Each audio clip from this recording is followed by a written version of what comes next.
once again, and we're thankful for this. Jerry is on vacation, visiting his family, so I am sitting in the center seat.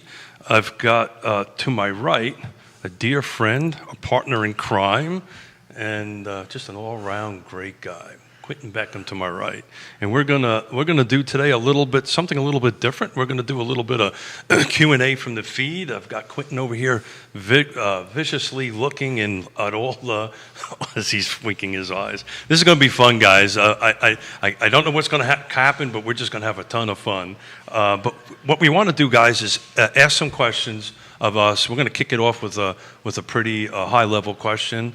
But if you guys can like and share, and we're going to go live here in a few minutes and welcome the distinguished gentleman. I get an opportunity to say that now. Oh my goodness! Since I'm in the middle seat, to my right, Quentin Beckham. So this should be really interesting. Whenever you're ready, Judah.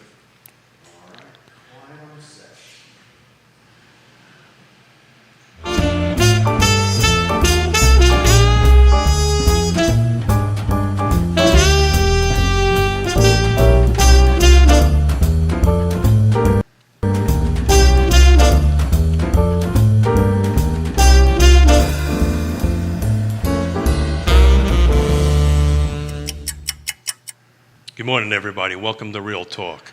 As you can tell, Jerry's not in the center seat. I am in the center seat today. Those who are listening, I am in the center seat. Jerry is out visiting his family up in New York, so we want to wish him safe travels and enjoy his time with his family. Today, we're gonna have an individual or a gentleman that is sitting to my right that needs probably not too much introduction, but I'm going to do a little bit of it. He's Quentin Beckham. Quentin Beckham is the broker of Keller Williams Alliance. He is the current president of Charlottesville Association Realtor, and probably has the distinction of being a very dear friend of mine. So I couldn't think of anybody else to sit in this right-hand seat of where I'm sitting right now and to talk. So we're going to do things a little bit differently today. We're going to kick things off with a question, but I just want to first off by thanking Interstate Service Company, a home's best friend. You know, we are both in the real estate space, and if there's realtors listening or watching this show, please reach out to them. They help you get to the finish line. They do it repetitively for Yona and I, so please reach out and give them a call. So we're going to do something a little bit different. Judah's going to put on the screen for those who are watching my personal cell number. So if you have a question for Quentin or myself, it can be on real estate, life, coffee, wine. What do you think? I think all those topics are fine. I just don't want people to assume that we're an expert on any of those we're not an expert subjects. On anything. Yeah. But we're going to have a lot of fun. So the goal. I think before you ask me anything about life, you should get to know me first and then decide whether that's valid.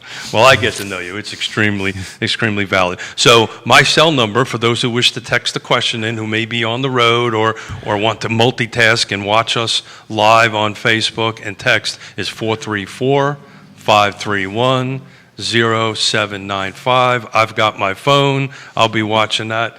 Quentin over to my right is going to be watching all these different feeds on that end of it. But without any further ado, I'm going to introduce my dear friend, Quentin Beckham. And for those who do not know you, which is probably about 6 people, tell us a little bit about Quentin Beckham.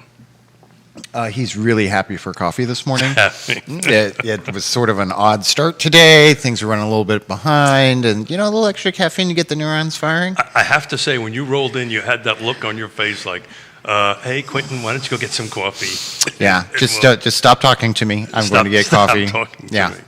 So I want to kick the show off with a question that I've been getting asked a lot in the last particular couple of weeks.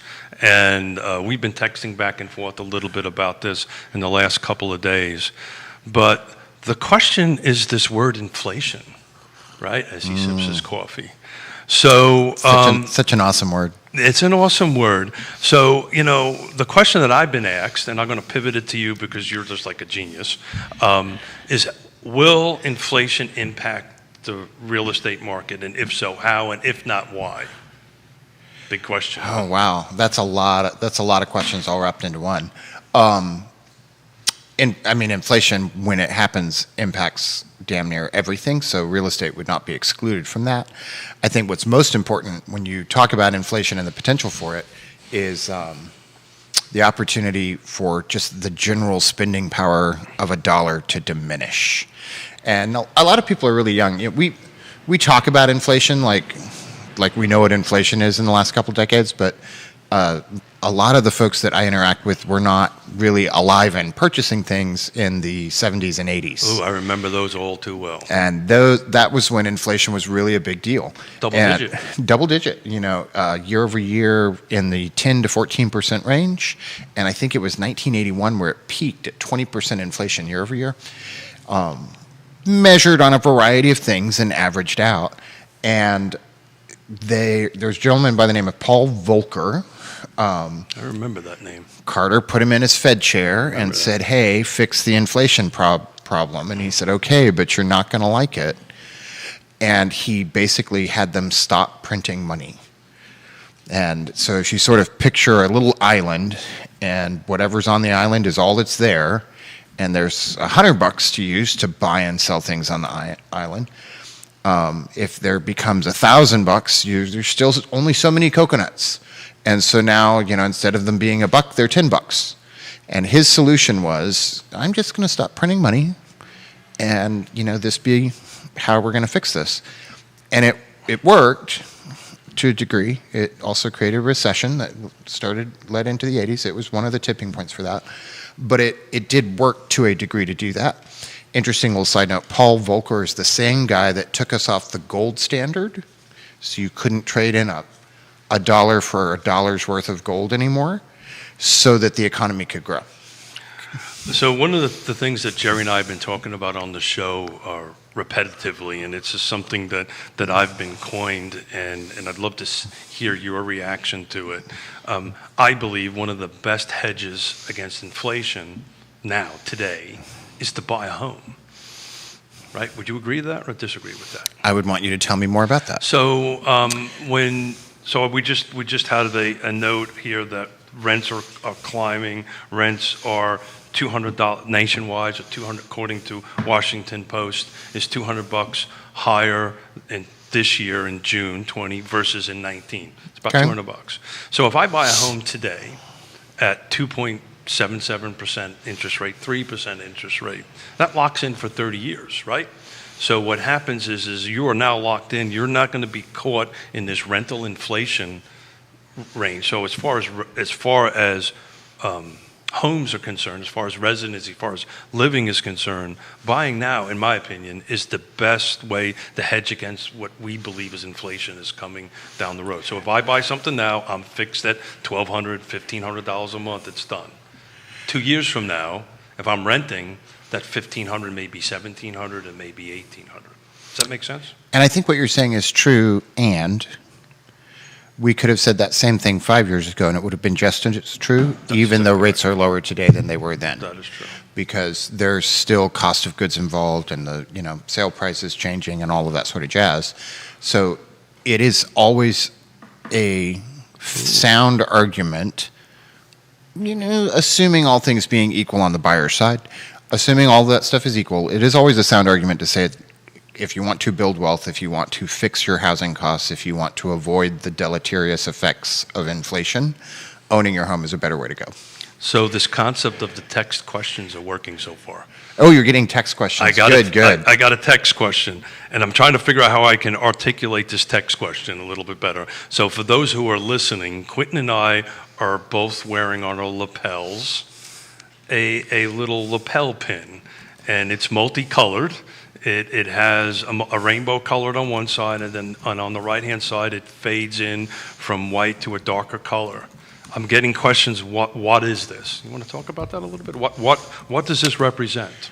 I will happily do that. So if we're switching topics, I know that. I'm sorry. Switching topics a touch. I was excited that my texting worked. So if you really dig into this, we have a variety of colors. You've got a sort of pseudo little rainbow flag on the side. It looks like I was in the military and served in some particular tour, and that's not true. It's not one of those service pens. But National Association of Realtors has a product out that's a class for agents called Fairhaven, where you walk through and perform deals in which fair housing is violated or potentially violated. And it has you choose. You know, if you remember as a kid, the books where you would pick your own adventure and you would highlight things and the words would appear and it would tell you what came next and what page to turn to. It's very much like that, only way more interesting and much better art. And interspersed in that, there's videos of persons that have experienced actual non-fair housing situations. You're speaking of Fairhaven. Yes, Fairhaven. And in addition to that, we have At Home with Diversity, which is sort of a training class and a certification that you can get as a realtor to understand different diverse groups you might serve and how to best serve them and not do that poorly. So if you complete those things, you get to have this lovely little pen that is one of my favorite designs from NAR, because they have a lot of pens and sometimes they're large and unwieldy. But this is a real cool pen just to sort of show off and promote the idea that fair housing is fair housing for all, and that we embrace that. Those who know me know I'm a Marine. For me to swap this out for my Marine Corps emblem is indicative of how much it means to me. I will tell you, I've been in this business for 30 years plus years. I've been part of NAR forever. That Fairhaven tool was the best tool that they ever did. And it's funny because you can't fudge it. You have to, you know, if you have these latent or these thoughts that just in the back of your mind, you don't think about it. There's a term for that. We might call those implicit biases. That's the word I'm looking for. Yeah. Thank you very much. Implicit biases. You don't know that because you take it because it'll bring them out. And it's interesting because I took it thinking, you know, look, I've been doing this forever. I get this. I come from a multiracial, multicultural family. I get it, right? And I got some wrong. And I was embarrassed. It's really interesting to me. I have a diverse background as well, sure. And I always think of myself as being fairly educated on the topics. And yet, as we've dived into this over the last 3 years, every time I turn around, there's more to learn, there's more to understand, and I am fortunate enough to be surrounded by people that are more than happy to help me figure it out. Well, I'm just excited. I got a text question in. I'm so happy that worked. It worked. You know, who knew? I'm curious what Mr. Miller thinks of it. I'll hear if he thinks this is a good idea or a bad idea. But back to that inflation thing. So the Washington Post had this little link that you can actually take a test, like a quiz on it. And it was funny, I had an interesting conversation with Scott Morris, who's one of our sponsors for the show, and with Ross Mortgage. And we were just having a conversation because my little brother, Michael, just had a baby boy yesterday. So that's number 10. I've got 10. I'm an uncle times 10. So it's just amazing. But it was like, oh, hey, look, we're going to have a family thing together. And I went to Costco yesterday to buy some beef. And I decided to pivot to chicken. It was like double what it was this time last year. And according to, it went from, it is currently roughly $4.87 a pound. A year ago, it was down to $3.90. Excuse me, 2 years ago, it was down to $3.90. So I just, you know, I want to kind of pivot a little bit back to this inflation conversation because we went off on a tangent on this Fairhaven. Keith got excited that his text concept worked. Only once, by the way. That's only one question in it. So please ask us some questions, and we will go ahead and tear into them a little bit. But are you getting anything on the feed? Nicholas Erpy's watching. Daniel Pettit was reminiscing to buying his first house at a 13% interest rate on his mortgage. We beat him. We were 18. I was 18 after a 1-point buy down on my very first home in Southern California. Yes, it was in the 80s, a long time ago. I'm curious, as we have the Erpies, as I've decided to refer to them collectively, watching what sort of interest they might have in this. But I find inflation an interesting idea because we think it's supply and demand, but it's only loosely associated with it. In fact, sometimes it's the fuel for supply and demand. And you have what they term the price-wage spiral. So unemployment goes down, lots of people are working, you have to pay more money to get skilled workers, and people that are good for jobs, they now make more money, so they can buy more goods, and suppliers raise the prices. And we call this inflation. And so it's not even necessarily a demand thing, although we can create moments of it if you think back to when everybody was waiting in line at gasoline stations. I remember those days. I remember sitting in the back of the car, my mother panicking because there was hoping. I mean, I don't know if folks remember when we had this little gasoline hiccup, this little computer hiccup, right? Yeah. So remember what happened? If folks remember in the 70s, that was like for months and months. I do remember when you had to get in line according to your license plate. Yep, sure. But I find our recent event really interesting because it points out another key point of inflation, and that really inflation has a lot more to do with behaviors than it does economics. So if you go back to Paul Volckel's day and you talk to him, he passed away December 2019, but there's a really good interview with him on NPR. And what he basically explains was, the issue is not necessarily economics when it comes to inflation. It's really about people and how they behave, and you have to change those behaviors to tamp down inflation. And the Fed's picked 2% as a nice inflation point because then they've got some room if the economy starts to slow down to drop interest rates and make money more available. And so now we're talking about inflation now because there are banks and institutions holding hundreds of millions of dollars that the government has flooded out in the form of pandemic relief. And there is this thought that depending on how all of that is spent, that might stimulate another round of inflation, more so than what we've been accustomed to in the last decade, where it's stayed really steadily at 2%. So the premise of this article from the Washington Post was not everything is inflating, right? And it was interesting, and they went through these list of items, right? And two of them in particular were apparel and airline, which I got wrong, right? So they were talking about that in the summer of this year, in June of this year, a men's jacket was roughly $230. Back in 19, it actually was $300. So it's actually certain things are less. Airline, which I expected to be more expensive now than it was 2 years ago, is down. It was $300. A typical domestic flight, according to Washington Post, currently is $325.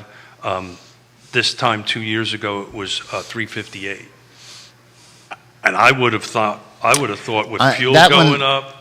That one actually surprised me. Yeah. When we talk about beef, that sort of thing, that didn't really surprise me a whole lot. I've been expecting that, and as we've been out to restaurants, I was at the Aberdeen Barn. Thank you, Angela. It was lovely last night. Cool.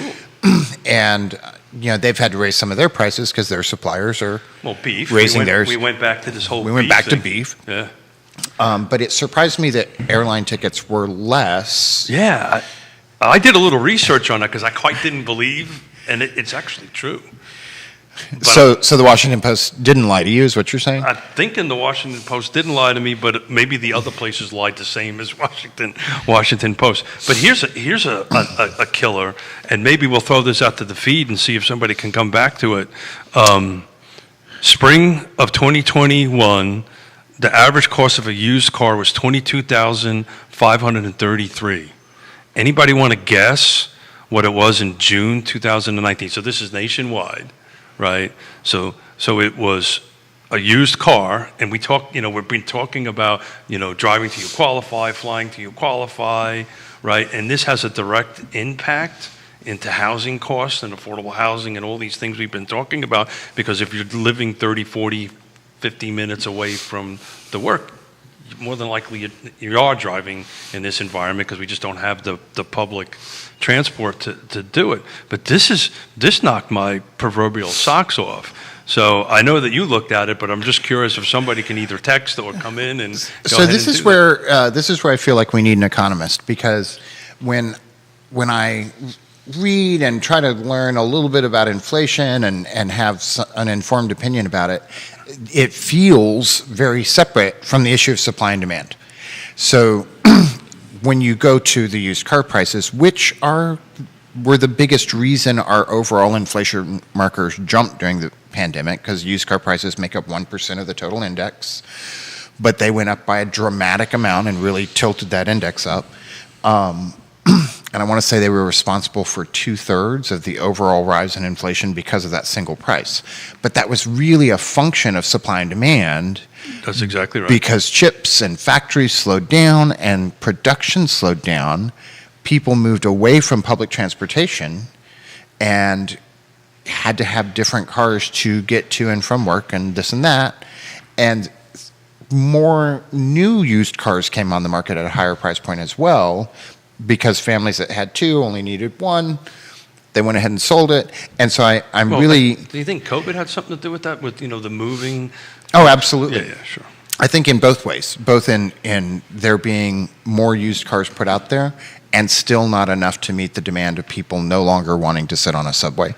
So I confirmed this number, not officially, not with any great science date to it. I reached out to Ned Galloway, who happens to be the manager of car lots on Pantops, and happens to also be the Albemarle County Board of Supervisors chairman. And I was asking him, I said, is this spread, if this spread will, is real? Is this spread real?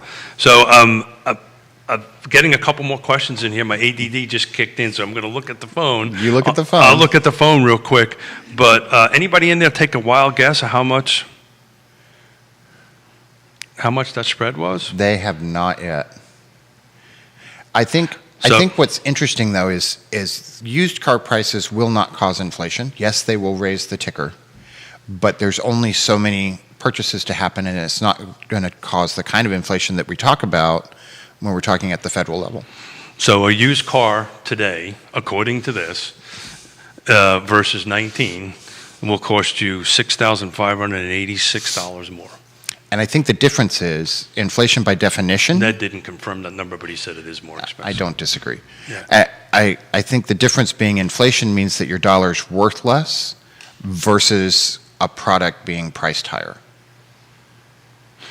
So a question came in from our dear friend Nick Erpy. Nick. He is watching us, and he's getting ready to ask scary things. I just know it. Yeah, well, he's also asking Smith to read and think at the same time, and that could be a dangerous thing. So definition of inflation is, he just answered my question. I love definition of inflation is the purchasing power of a given currency reducing over time. So those who know, that was Nick's question, the definition of inflation, and Quentin Beckham just answered it. So there's a little follow-up then. So we're seeing value of goods and prices of goods crisis. Perhaps that's not a purchasing power crisis tied to currency, though they are admittedly tied together. So let's talk about the Erpies and Emergent Financial a little bit. Even though they don't sponsor our show, I want to give a shout out to these guys. Please do. One of the shows that I had the most fun at is when I had Xavier and Alex sitting across. For some reason, Nick wasn't there, and maybe the awesomeness of me and Nick being on the thing, it just probably was too much for everybody, too much for these guys. But I do want Nick, when they come back on, Nick, we're going to have to find an extra microphone for you, because I got a feeling you and I'd have a ton of fun sitting over here sharing a mic. They are good folks, yes. But hey, look, if you're looking for some help, they're helping out Keith and Jonas Smith. Please reach out to these folks. They're great. So let's see what other fun things I've got coming in on. My favorite thing, and I'm curious if Nick's going to chime on this too, my favorite thing when you read about inflation is that inflation is really based mostly on what our expectation is. And so if I'm planning to, I don't know, let's say I want to get into the gasoline industry before it, converts all to EV, and I am buying futures, I am going to predict a certain cost in the future, and I'm going to take into account my personal expectation of inflation. And if my personal expectation is low and I can buy it low, it'll stay low. If the company's expectation is low, they're not going to try and jack up the price. if I'm booking events, I'm booking ahead and I'm prepaying food and space, and inflation takes a portion of that as they're booking a year and 2 years out. In our mortgage rates, there is a portion of the mortgage rates that is designed to accommodate for the fluctuation in inflation. And so there is a feedback loop that I'm not sure I understand, but I've had a really good time reading about. So it's a lot like marriage, that if we expect a lot of inflation, we then create it. Yeah. And so But it goes both ways too, right? And if we expect low inflation, we create that as well. Well, it's kind of like we maybe the coffee's kicking in for both of us, and we're getting on a roll here. But the it's kind of like the inflation in the housing market. Some of it is data. We like to talk about a lot of data and days on market and what products coming on the market, off the market, and all this stuff. But at the end of the day, and Jerry and I kind of go back and forth on this stuff from time to time. And I don't know if you agree or disagree with this, but to me, almost any transaction I've ever been in over 3 decades, anything from a multi-million-dollar commercial transaction to a first-time home buyer at $100,000, there's always, buy or sell, there's always these levels of emotional capital that has to be considered. It has to be part of it. And it's just, it's not just numbers. It's not just am I getting a good price, or is my mortgage rate right, or this, that, and the other thing. It's how you feel, how you want to live in this home. And I know we're getting a little bit off, and I'm just trying to pivot a little bit here to something a little bit different. But we're talking inflation, we're talking numbers, we're in the real estate space. At the end of the day, this is emotional, and I would agree with you. People, I made an emotional decision. My family's getting chicken on Sunday. I think there are emotional decisions, and it can go both ways. Our recent little gas crisis is an indicator of that. There was our perception, or the people's perception, that there wasn't going to be gasoline tomorrow, created a shortage as they panic bought. Sure. I would imagine there were some price changes at local stations. I didn't really pay much attention because I drove past in my electric vehicle, feeling really smug and full of myself as I watched everybody waiting in line. How'd that go for you? Oh, it was awesome. You felt great. Did you sleep It well was that awesome. night? Did you sleep Yeah, well? it was great. I just quietly. That's the other advantage. Is they're quiet, so you can just sneak past as everybody puts gasoline into plastic bags. Have a sound mode in it or something like that? It does, but it's still a little. Got it. It's still a little on the quiet side. Well, we're both bikers. As a biker, those EVs scare the hell out of me because I can't hear them sometimes, and they sneak up on you, and you go, oh, damn. Yeah, I understand. But I think we saw some of that as well in the housing market as the pandemic hit, when we had these all-cash offers that were in competition that were $25,000, $50,000, $100,000 higher than the list price. We sort of created some of that price hike based on our desire and our panic around missing out. So I read an article this morning called "The Number One Reason Home Buyers Are Moving Further Away from Big Cities," and that was in Realtor.com. You've kind of popped this into my head to pivot a little bit, and I'm trying to track my phone a little bit for questions on that end of it. You're in leadership, right? You're an owner of a broker, right? Brokerage, multiple brokerages, I might say. Do you see this trend going or is this a trend that's been going on for a while, this moving out to the country, for lack of a better term? All of the data says that the initial wave outside of the cities has receded and that there's still movement back into cities. I think we're not done with the pandemic yet, and we need to see what happens as we move through Delta and Lambda and whatever is in store for us in the months ahead. Hold on a second. Is that a reference to Animal House? It is not. That Lambda's the one in South America right now. Delta's the one next door. But was it the Delta, the Animal House? It was, Delta? now that you mention it, yeah. What was the other one? Landum? Lambda. Lambda or something like that. Tri-Lambs. Tri-Lambs. Thank you. It was the Tri-Lambs. Yeah. I'm sorry? Oh, was that Revenge of the Nerds? You're right. But Delta House was definitely. Sorry, got off on a side tangent here, guys. He's double checking that now. No, I am replying to Dan Pettit that said that soon you will see Keith quietly going by gas stations on his electric bike. Yes, thank you, Dan. It's in the works. I have to convince Mrs. Smith, but I've got an interim bike that I have to first convince Mrs. Smith to buy, and then we can buy the other thing. But literally, that's what I'm working on. It's rad. I love them to death. They're out of Seattle. Great company. You can get something between $1,000 and $2,000. And as you know, our office is on Studio X or in the X Park, and I have some meetings downtown. And I'm planning to pick one up because I can drive in from town, right? Because we live 15 miles out. And then take it around. And take it around. I'm looking forward to it. Instead of walking from there to here sweating because it's 102 degrees out and all that stuff. So while we're on that subject, I just got another text in, which is a bit of a pivot on that. We're kind of going around this EV thing. So it's from somebody, it's just a phone number, but it's for somebody who apparently knows that you just took a trip with your EV up to Vermont. And they were asking to talk about that experience. How did that work for you? Oh, you mean how was it to take a long road trip in an electric vehicle? Mm-hmm. It was actually really cool. I will tell you that you have to plan a little bit more thoroughly on the upfront. Okay. That's my own anxiety about going that far, and are there going to be places to charge? But there's a PlugShare app. It's a great app that you can plan your trip. Let's go back, because that is, anxiety is a real thing, because Yona and I are having this conversation, and even though we're only 15 miles away, it's like if we're going to go up, so we've got grandkids in Connecticut, so talk to us. Tell us how that works. One of the things I have learned is how big a mile is. Oh, explain that. A mile is a long ways, and we don't drive as many of them as we feel like we do.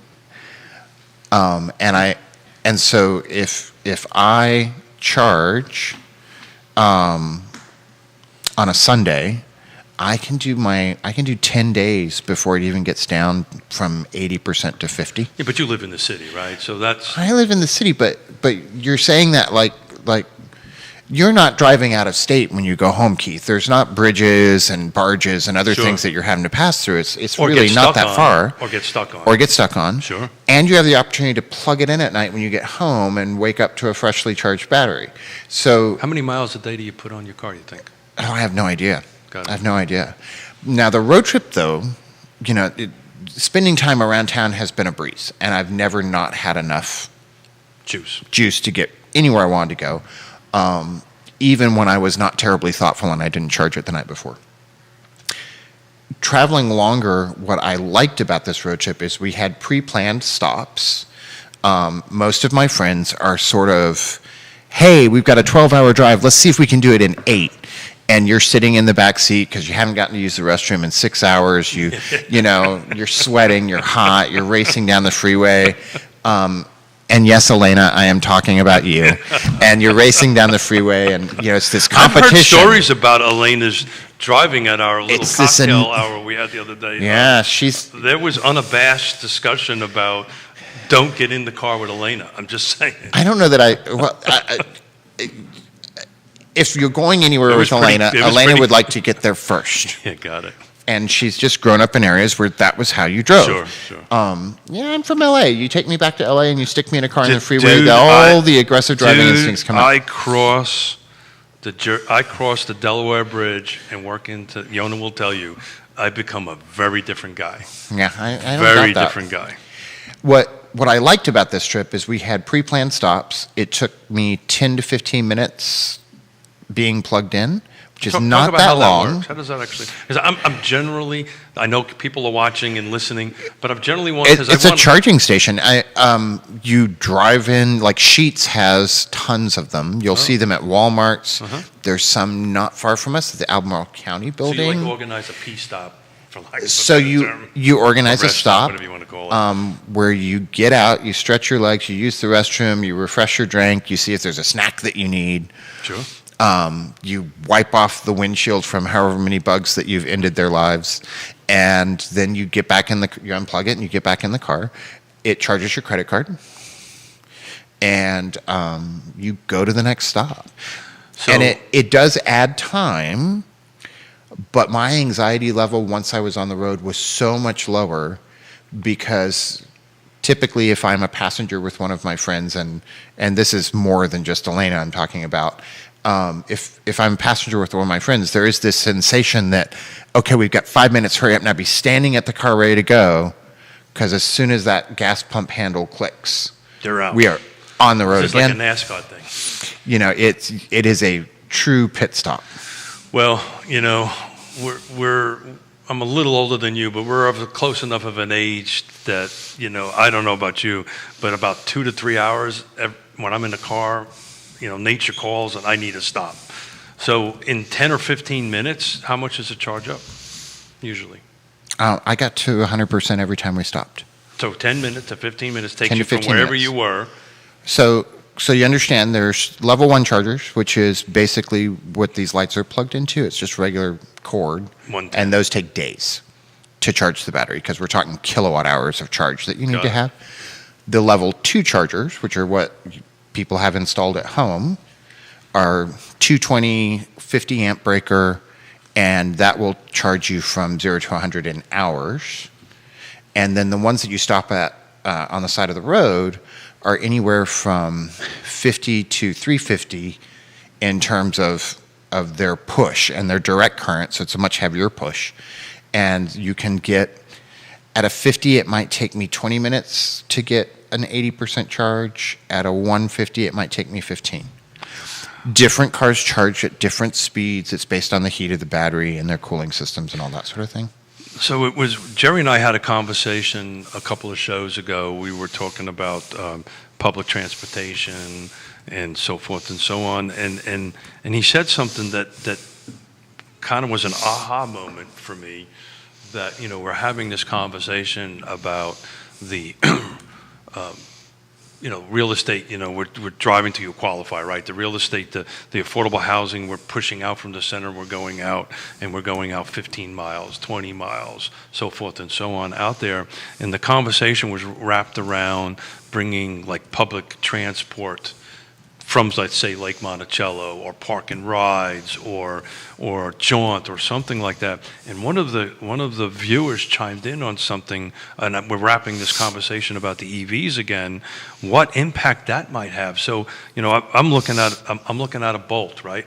It's just a company car that Yona and I are looking at that will get us from our home to work, to go out and see clients. A dear friend of mine, Bob Pino of Design Develop, has company cars, and he turned me on to them. They're probably around 30 grand, right? You know, you're 100% right. They get like 250 miles on it. It'll take us.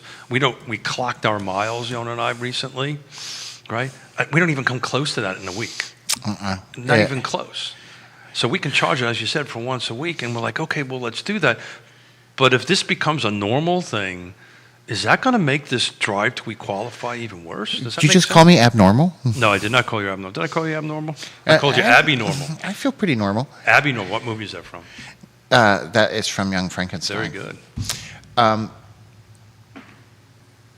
I think it's already on its way there. We're seeing electric vehicles in all types and forms, and it really is. It does require some psychological shift because we're so used to having gas stations everywhere.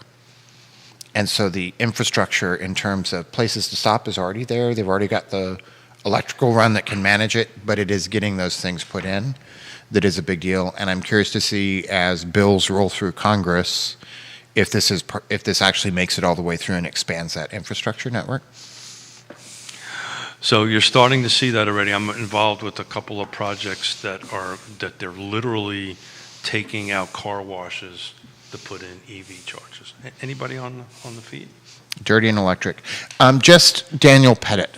Daniel Pettit, who's been talking back and forth about EV charging, and it was his birthday yesterday. Happy birthday, Dan. He played tennis and had pizza.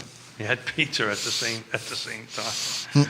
So we were talking yesterday a little bit, you and I, offline, and I think maybe this might be a topic we can throw out there and see what we kind of get, is this rent relief. moratorium. Yeah. So you want to kind of tackle The that a little? eviction moratorium with rent relief. Correct. Thank you. Yeah. I think you should start. You have a lot of information sitting around you there.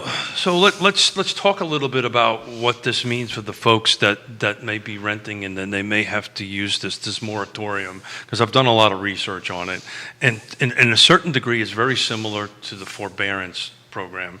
One of the things, just at a high level, if you're going to have to use this moratorium, it doesn't abate you, or doesn't remove your need to pay any back rent. So this is important to do that. What folks really should be doing if they're trying to do this is to reach out to VDH. There are some great rent relief programs out there. So those who watch the show know that I'm part of what's called the Thomas Jefferson Planning District Commission. I also chair the Regional Housing Partnership. And what we have did, it started in August of 2020, but we were able to give out $1.6 million in rent relief to folks. What's really important about these rent relief programs, and you can just do a simple Google search on that. The state has kind of taken it over from the commission. I'm going to do a little bit of plug for the commission at this point. This is one of these things that were, in my opinion, local government and state government got it right. Until they were trying to figure out the program, they reached out to us and said, look, you got boots on the ground. Here's $2 million, work on this until we can go ahead and do this. So at the moment, you can get I have to look up the actual acronym, but if you can Google it, it's Virginia Department of Education and Health, I believe, or something like this. I have to look it up here in a minute. But you can reach out to them. But the important part about this is it's also available to landlords. And most folks don't know that. And there's two paths. If you are a tenant and you need some grant assistance, we did over average of 2,000 per request. We did almost 600 requests in the period of August to December of 2020. The state's now taken it over, but it's called the RMRP relief. If you guys Google that, it'll go ahead and point you in the right direction. It's a pretty simple thing to go through it, but if you're a landlord, because that's the flip side to this moratorium, how it impacts the small to medium landlord, and there's grants available out through the state to go ahead and help you on that. And I think this was a really key thing that paired with the eviction moratorium that helped stabilize a lot of the economics. In how long would you say this program went on? And yet it dispersed $1.6 million plus. So we only had, so I can't tell you what the current numbers are because the state's handling it, and it was something that we weren't too crazy about at the commission, but we understood it, right? Mm-hmm. The thing is, at the commission, I could get my fingers on data any given moment. It's unfortunately run by the state at this point, but in between August and December, we gave out $1.6 million. It's a lot of money in a short period of time going directly to help people, which I think was great in that program. And we do have Nicholas chiming in again, agreeing that inflation is very highly tied to behavior. Think about this. Roman emperors, and we know how I love talking about benevolent tyrants, Roman emperors would decrease the amount of valuable metals in the coins by very small margins so that the average person wouldn't even notice it. But even with that, the lack of faith that it caused when they were caught created hyperinflation in later empire years, and he really agrees it's highly tied to people's behavior and faith in government and economics. Numbers are one thing, but do you believe in how you feel and emotions going in there? I'm trying to pick up a couple of notes here that are getting in. Actually, I'm getting them in via email at this point, and I do not have the skills that Mr. Jerry Miller has to go ahead and read things repetitively on that. But so let me see what I got coming in here from somebody. Oh, that was a couple of questions that we already answered on that. A couple more questions about our pins. So that's great news. You got anything else on the feed, sir? I do not. So anything you want to talk about, my friend? Nothing that is earth-shattering. I am really interested to see how the rest of this year plays out. I feel like we saw the light at the end of the tunnel, and then maybe the tunnel got a little bit longer and nobody's really quite sure. I know so many of my friends that are excited for kids to go back to school, to have a little bit of a return to normalcy in their work lives and their home lives. And I really, really hope that we continue to keep virus under control, COVID under control, and move forward and continue to wrap up our local economies. We certainly know that we're still feeling it in small businesses around town. Real estate's getting a little bit calmer, which I like. We still have some small businesses that are feeling the effects. Shabine's last day is today, as a note. And I would love to see some of this come to a conclusion so that we can move past the pandemic phase of economics and into whatever the new economy is going to be come 2022. You know, I can't disagree with anything you have said, and I just want to kind of go back a little bit to the Shabine comment. I know Jerry's been covering that quite a bit on his other shows, and I know that we're both connected with the restaurant business from a participation, from a partaking perspective on that end of it. But do you see a pivot a little bit in the restaurant business? Is this thing with Sabine closing down something geared around COVID, right? Or is there a permanent change in the restaurant business? And the reason I bring that up because I believe Red Pump is also changing its model a little bit on this stuff. So is there kind of a I think you're pivot? seeing some of both. I think to move from so many tight restrictions on socializing and on gathering, people may not move quickly back to fully open doors. Some folks might. They've spent a year where they couldn't go to restaurants. They might not go out as often. I think we're also seeing a lot of shortages in staffing. Good, solid, qualified staffing did not return to the restaurant industry as quickly as the restrictions lifted. And some folks have moved on to other professions that they had an opportunity to try out and may not be returning. And so I think there's always going to be unsettlement when you have this swing and this shift in the economy. But I would not be surprised if we got back to something that looked a little bit more normal, even though the signs on the doors are going to be different. So I'm getting a couple of texts in here to go back to this rent relief program. So we'll do that here in a minute because I'm going to actually look to drop a link in the feed here real quickly while we're doing that. But at the end of the day, hold on a second. I'm not as fast as Mr. Miller, but for those who are on the feed, I just dropped in the link. So the Virginia Rent Relief Program, it's called an RRP. It's on the Virginia Department, it's DHCD. So when you open that up, and it's a pretty simple program, and we helped organize this a little bit. There's two little buttons you click on. One is a tenant, and one is a landlord. And if you click on a tenant, it'll ask you a bunch of questions on it. But this actually will fund up to 15 months of rent. This is a grant now, guys. You don't have to pay it back, right? It's a pretty awesome thing. But if you click on landlord, you can actually do it on behalf of your tenant. And actually, she doesn't know this yet, but on Monday, we're going to have Ally sitting in that seat over there, which I have to... Oh, Suzanne. Suzanne in there, because Suzanne was telling me yesterday she's actually using this system to help some of her landlords gain some of the back things. So this is, I hate this conversation about eviction. It's just a horrible word. And I really don't want to focus on it. What I want to focus on is the ability to go ahead and get relief, right? To get folks and tenants, right? Because this is not a one-sided thing, right? There's tenants that need help, and there's also landlords that need help. And I think the big drive is we don't want people becoming homeless over this temporary issue. No, and that totally it is. But I think it's important to have this conversation. I think it's important to get this out there, much like the forbearance program or you've got to reach out. You've got to reach out to these and get into the program to do that. Because the thing is, if you don't on this stuff, as soon as this abatement or moratorium or whatever you want to call it on evictions end, they're going to ramp back up again. And if I remember correctly, there's a limited amount of money for this. There is.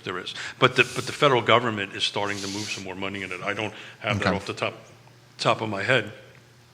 But I can tell you, the money that land that I know that we had direct control over, something that I chaired, over $1 million of rent relief went out to folks that are making 30% or below the area median income. 500,000 went over between 30 and 50%, and then roughly 100,000 went between 50 and 80%. So and there's just, but if I'm actually looking at the link as we're having this conversation, is extremely simple to fill out. It's a bunch of yes and no questions. You fill in the applications. It tells you what it covers, what it doesn't cover. There's some great information. So I dropped a link in there. If you should be of need on either side, please take a look at it. And that's an excellent resource. Daniel asked a question. He's curious what your thoughts are on signing a lease. Daniel Pettit. Hey. What are your thoughts on signing a lease for 2 or more years versus a 1-year lease? And would that help lock in a lower rent for the tenant for the longer term? So I can tell you, because we just did it, we're working on that for one of our investment properties we do. And normally what happens, it isn't locked in for 2 years. The second year has an inflationary rate connected to it. Most leases will have anywhere, frankly, between a 2 to 4% year-over-year increase. So that was the point I was trying to make about hedging against inflation. If you own, rent these days, and we're going to have Suzanne help us with this on Monday, but rent these days are, anywhere close to town or even out in Lake Monticello is running anywhere between $12 and $2,000 a month, depending on what you're renting on that end of it. One thing is for sure, every year that's going to go up. You could negotiate something for 2 years, but most landlords at this point probably wouldn't do that, right? So the point that I was trying to make earlier is that if I was to buy a house and my mortgage payment is $1,500 a month or $1,200 a month or whatever it is, that's locked in for 30 years. In a way that renting is not. Where renting is not. And that's where the comment I was trying to make as far as hedging against inflation. And Dan, thank you for making us better today, brother. Anything else on the feed, sir? No, sir. All righty. It's a quiet Friday. It's a quiet Friday. Much like us. Much like us. I don't know, what can we talk about that's not real estate that we can get people all excited about? Whoa. You on an electric bike? Me on an electric bike? Ooh. I know Yona's really excited about your next bicycle purchase. Yeah, don't get me into trouble. Mrs. Smith is not happy about Would this. I get you into trouble? You actually do. You do. Actually, we don't. Look, I don't really care who's watching or listening at this point. I'm going to look you in the face.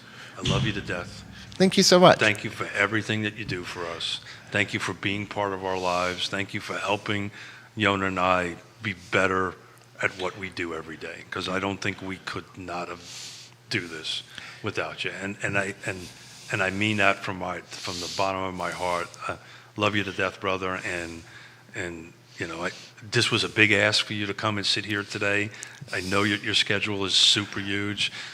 Everybody knows that I am no Jerry Miller by any stretch of the imagination, and to carry along a conversation, to do it the way he do it, his talent just blows me away on that stuff. But I love you, man, and thank you for doing this. I appreciate you. Success is something people do together. You don't do it alone. Oh, that's it.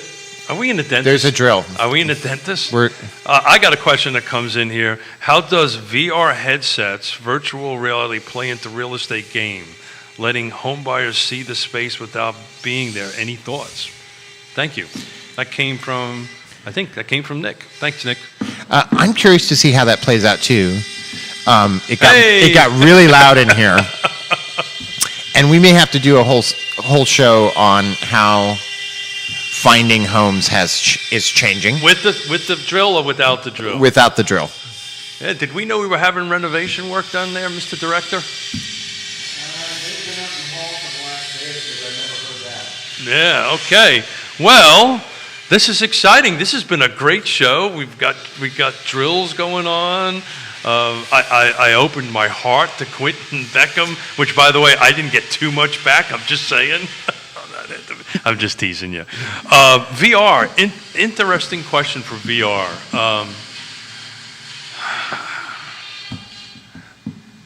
Jerry and I talk about this all the time. He coined this term, this virtual curbside, right, or this digital curbside and all this stuff. And it kind of brings up a follow-up question to that is, are we going to be seeing changing of open houses with this Delta variant floating out there? I'll give you my old school answer to that. It's a great tool to learn. It's a great tool to use. You know, these videos and these digital walkthroughs and these FaceTime walkthroughs are great. But man, there's nothing like walking through a house, right? I'll tell you where I think I see this being a really useful tool, which we may have to give up on. Yeah, would you mind, Judah, talking to them real quick? Thank you, buddy. I appreciate that. Where I think this could be a useful tool is that we do have clients still. Oh boy! Wow, it's getting better. This reminds me of my contracting days. Or we may have to spread this topic. Let's do this. I think it could be a useful tool. You know, we have a lot of families that relocate due to the military. And so it could be a useful tool in getting people that need the home the minute their feet hit the ground an opportunity to make the best possible choice. We still have some houses that are purchased sight unseen. And I think more than anything... I'm seeing that dropping down a little bit. Yes, but still present.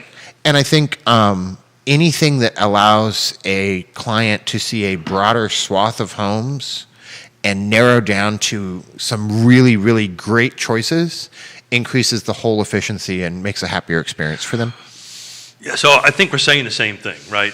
And I say about this all the time. This thing I'm holding in my hand, this iPhone, right? All this stuff, whatever, or on the computer, this will get you from 10 homes to 2 or some other number, right, that you're going to do. But eventually you're going to have to walk through a home, right? And look, there's sight unseen. I did one not too long ago from somebody from Malaysia that bought a townhome sight unseen, right? Yep. Did a FaceTime walk through it. Everything was awesome.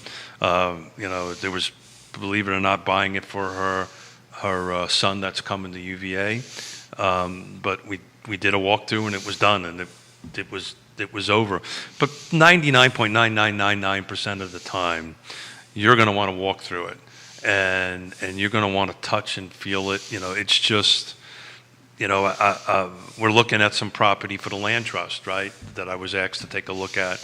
And we looked at it in pictures and so forth and so on. And I took a walk through it and it was very different than what the pictures were. And that's something you hear a lot, right? I hear a lot from a buyer's perspective. Well, hold it. This looks different, or this doesn't exactly look the same, or we're really hard at imagining. Like it with any degree of accuracy. So you're trying to say I don't have any imagination? Is that what you're trying to say? No, I just think that there's the halo effect. You look at a picture and you apply all sorts of positive things to it that may not really exist. So Nick, what do you think, man? I'm watching you on my phone here. Would you go and buy a house from VR, or would you just use that as a tool to narrow a house down? I think that's the lane, but I'd love to see what Nick's got to say. Yeah, and I also think, look at how much stuff we buy without going to a store compared to 5 years ago. Whoa, time out. So I know you're going to tell me it's a big decision, that's a house, and it's not the same as a sofa. I wasn't going to say that. But I wasn't going to say that. I will tell you, I just had an experience of buying a suit online. Okay. Which I've never done before. Okay. totally it was not the same suit. It was the same suit. It was the same number. It was the same everything. It is what I ordered, but I put it in a box and sent it back. Two reasons. One, it wasn't the right size, but the second thing the finish was very different. I couldn't touch and feel the finish. It had a different finish on it than I was. Now that sounds a little snobbish, right? But I don't know if it's snobbish. But they were having a 70% off sale, and so I bought a suit. I think everybody's going to move to what they feel the most comfortable with. I think that your spread of comfort and my bandwidth of comfort with this is probably less than people in different situations and different generations. I just think it's going to narrow it down. Eventually, have to get in there. So, open houses, are they here to stay, you think? Yeah, they're not going away. Not anytime soon. Are we going to... Do I think they're going to be the masses of people that we've had in the past? Oh. Probably not. Nick added an interesting... There was a reference to his Cuban Sicilian blood. But he noticed something, because Yona talks about this all the time. When you walk into, thank you, Nick, for making today better. When you walk into a home, all your five senses kick off. VR, you'll catch everything except for the smell. It's very interesting. He noted that you kind of get this, the home will get it. And what's one of the tricks of the trade, right? When you're doing an open house, or what do you put in the oven? Chocolate chip cookies. This is true. You bake chocolate chip cookies because the house smells like chocolate. But then we have to have the whole discussion about whether that is really central to the intrinsic value of a house. It is not. But it smells awesome, though. That might be as much as you being able to touch it. But I guess what Nick is trying to add here, and just extrapolating it a little bit, is that playing along Yona's thing is you have to, all your five senses come into place, right? So if one of them is missing, right, it just doesn't make for a complete picture coming in there. Which I also think returns to the idea that house purchases is a largely emotional topic. He's using big words too, Nick. Yeah. Jamie Turner is asking you what the price per square foot to build a home in Central Virginia is right now. What the price? Was that just price, or did he put an expletive in front of that? No? Do you all know the price per square foot to build a home in Central Virginia right now? So the question is, I'll ask a backup question for that. I'm going to make the assumption it's a custom home, right? So there's a different price per square foot for folks that are in the production or semi-production world versus the custom. So if we're doing on the custom end of it, I'll be honest with you, about a year ago, it was like, I'd say $200 a square foot. It's pushing up to about $300.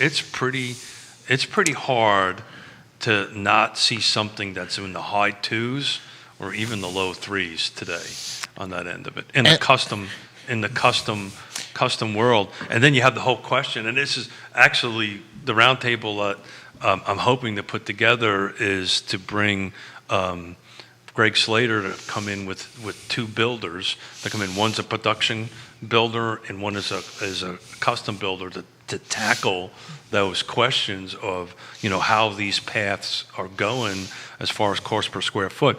But production folks are a little less than the numbers I'm quoting, or somewhere in there I'm quoting. And I think we're still moving through a lot of the swings in terms of the goods and services needed and labor to get a house from dirt to house.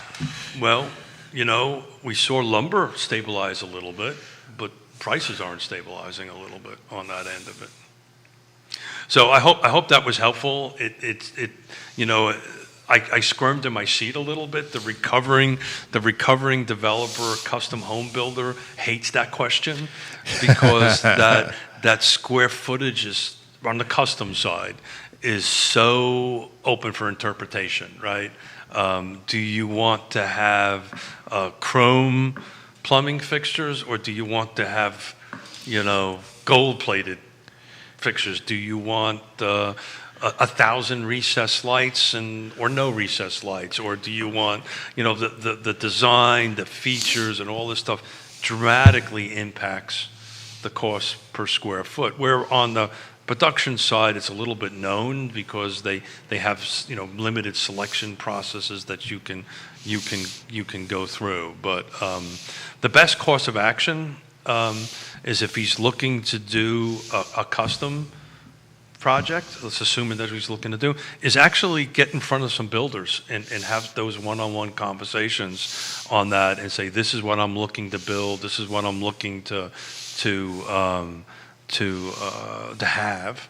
The other thing to take into consideration, just to get off a little bit on the building side of it, which is my comfort zone on that stuff, if you're doing a custom home, things that are not calculated into square footage of the building, but impacts the total price, is if you are in the middle of 5 acres somewhere, how long is your driveway, running power to it, putting in your well, putting in your septic, if that's in that kind of situation, which adds into the total cost of the project or the home. So I hope that helped a little bit. He said, thank you, that was helpful. And if you don't have a real estate agent or a trusted advisor, you should totally have one. That's an important feature because there is so much. Yeah. There's so much ability to vary the total price of the home based on things that you choose and where it's located. Well, I will tell you, I'm going to take a quick look here real quick on some of the units that have sold, just to give you an idea on so I am looking at, hang on one second, folks. So I would encourage you to go ahead and get into the car.com, take a look at some of the homes that have sold, and you can actually extrapolate a little bit. You can pull out what's new construction, what's not new construction, and you can extrapolate a little bit. Hey, this is a kind of a home that I'm interested in. But to go back into Quentin's comment about, getting a trusted advisor, right, bring in a real estate professional in to go ahead and do that, because these particular individuals can walk you through. I will tell you, I've been getting phone calls and texts and emails from agents from other than our firms asking me this very question about new construction. It is something that's on the tip of everybody's tongue about, well, tell me how I walk them through, because it takes a little bit of skill to help folks through the new construction purchase in the process on that. Anything else, sir? We're a little over our time here, and I can see the guy pacing back and forth behind wanting to drill Judah, again. wanting to drill and make noises again.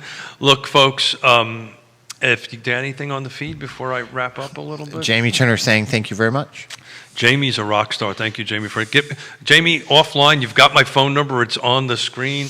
Call me. I'll help you point you in the right direction. So, folks, I've literally got a huge man filling up the door, looking at the door behind Judah, waving a drill. So apparently he's looking to get back to work.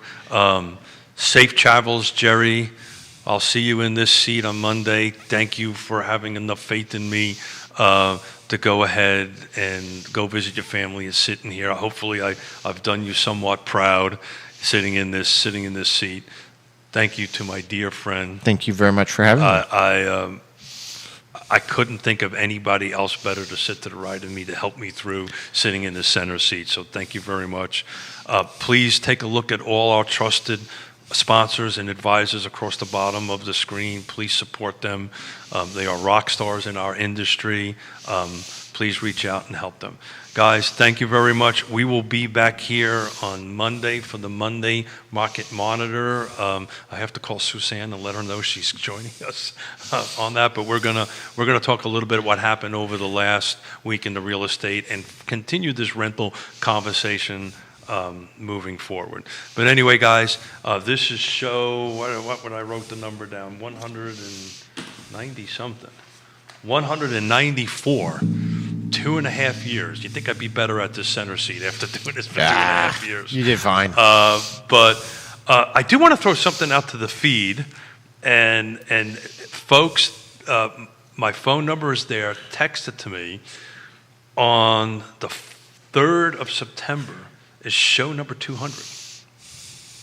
And I'm trying to figure out what to do for show number 200. So Jerry and I are been batting around the idea of having some hot seats and having people rotate in and out that have been awesome guests. You got any thoughts on that, Mr. Beckham, on what we should be doing? Would it involve alcohol? I'm looking at that bar and it just looks so sad. I figured it might involve alcohol over that way. Well, hey guys, it's 11:25. Thank you, and thank you again for listening, watching. Thank you for the sponsors. We could not be doing this without you folks. And you all have yourself a great weekend. Thank you very much. I'm going to sign off now. Thanks.